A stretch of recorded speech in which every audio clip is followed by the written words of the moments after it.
Hey there, this is Beth, and this is the last singer.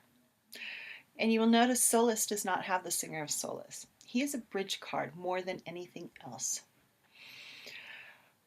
He's heart-centered, he is there to help you, and he bridges that gap between, I can only do it with one hand. Well, there we kind of can go. Bridges the gap between. Okay, I'm reversed because I'm on camera, so I'm all confused. Haha, little card salad there for you.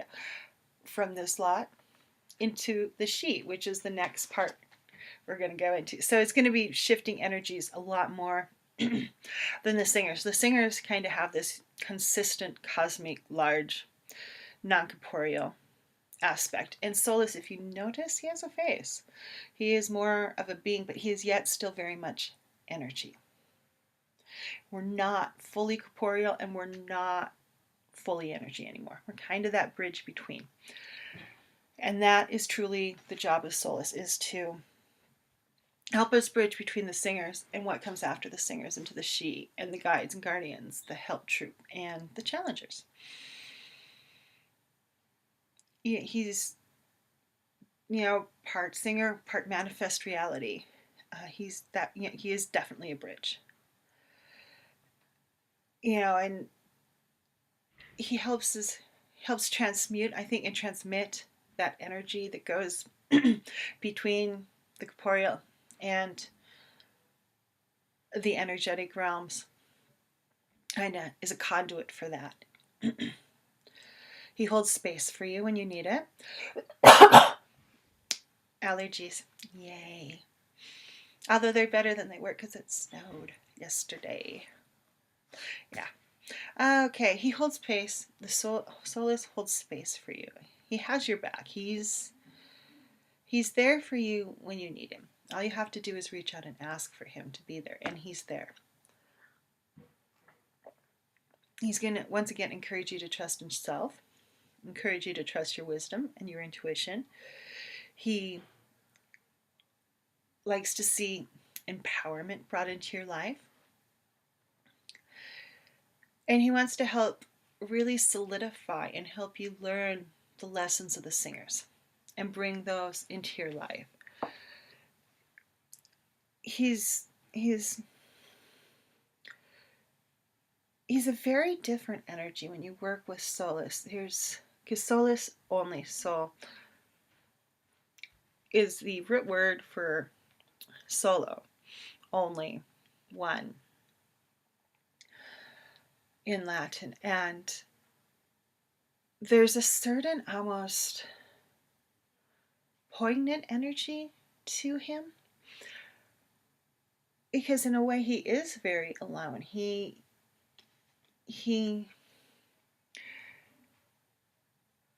It's like there's the two aspects of the word. There's the alone aspect, and then there's the comforting, the Solus aspect to him. Because there is that energy of him, because he often comes to us when we have that point in time where we feel so alone and isolated, and that no one gets it, that we can't reach out to others. And he is very much that energy a lot of times, of feeling alone.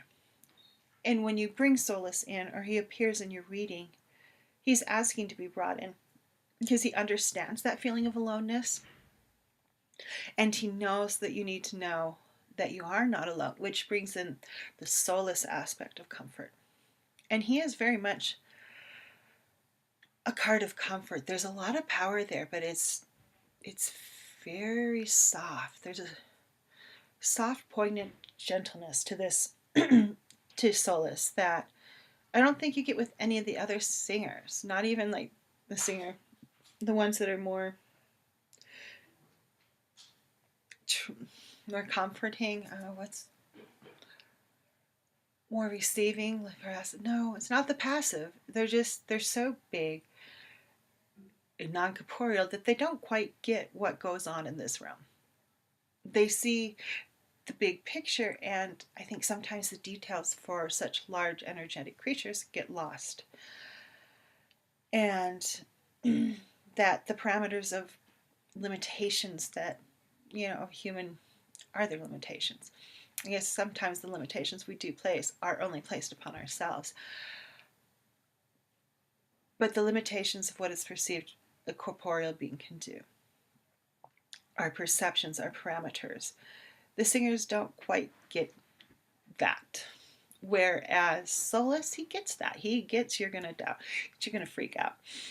He gets you're going to feel profoundly alone at times. And that's when he shows up. And he says, hey, it's okay. You can trust your inner wisdom. You can trust enough to be what you want to be or what you need to be. Because sometimes what we want to be and what we need to be can be different creatures, which is kind of an interesting thing when you start to think about it, because you think your wants and desires do not always match up with needs and what you need to bring into your life.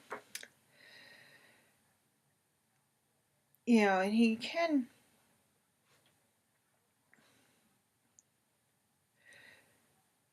I find too, and he shows up for me, it's often when I need to pause and reflect on my own worth, on my abilities, on knowing that yes, it's enough, and that I am doing enough, that I know enough, everything's enough. There's enough. And not to doubt that, not to fall into, oh, there's not enough, I can't do that. He's very much an abundant mindset as opposed to saying, no, that can't happen. He wants the miracle in your life to come into this realm. He wants you to help bring it into being. And, he really, for the singers, he's probably one of the shorter ones. I think Transfiguration is the next shortest one. But as far as descriptions go in this book, and because most of the descriptions are a couple pages for this, and really this is about a page and a half. And I think part of that is he's one of those, you have to feel him and know he's there. It's like when you have that lost cause, he's kind of like your patron fairy singer dude. Don't know what you need, just say, hey, bring it to me. He's that kind of card. It's like doubting, not sure why. Hey, Solus, I'm doubting. What can I do to bring in what I need? He's that kind of card. He's asking for the reception of the singers to become manifest in this world. And he also is that bridge between the fairy in this world and those greater energies of the singers that are not corporeal, because everything else after Solus is firmly based in a corporeal realm. We're leaving the purely non-corporeal. Granted, there's some that, well, even when you have fairies that can flick in and out of being in body and intellect. They're still very much tied to this realm. So you have this whole different parameter happening with Solus and moving into the other realm. What else do we have to say about Solus? And I think the biggest thing to remember with this card is that he's there. He's just there. He's waiting. And you do have to ask him for the help. He's not going to just be like, here you go on a plate. Part of it is going to be you bringing what you want and need into this world. And he's there to help you, especially if you're feeling alone. Call on Solus and he will comfort you. All right, that is the last of the singers. So the next one will start on the sheet. Very exciting. It's very interesting to do this series because I've worked really, really intensively with this deck, and probably one of my favorite Oracle card decks is this one. And I think part of it is because it's so complex. It's much more in a way like Tarot in the complexity, and I think I've touched on this before somewhere else, that other Oracle systems don't quite have. And even with Heart of Faery, it's kind of interesting because it's a continuation of this kind of method. It's very interesting because it's definitely more like tarot, where there's a specific container that it holds, and there's more parameters. While still very intuitive, there's still more parameters than, like, I'd say, other oracle card decks. But then, of course, with other oracle cards decks, I tend to not use the book very much and find that's more helpful. This one, I definitely do use the book. Have studied the book quite intensively and still study the book along with actual work with the cards, because they are such great energies to work with and have such a long history behind them. Okay, I look forward to talking to the she, talking about you about the she next time.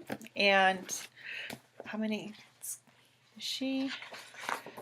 people are in the she? It's a, if I remember correctly, it's like a significant amount. Start card 14 and end at card 26. So I got a few in there, and they're an interesting lot. And some of my favorites are in this section. There's a couple. Actually, I have favorites in all sections, even the challengers. There's a couple of favorites, but definitely some different energies starting to evolve. Not so big and huge and universal. We're starting to come down more into an earthly realm next time, and I'm so looking forward to talking to you guys about it. Okay, talk to you later. Bye-bye.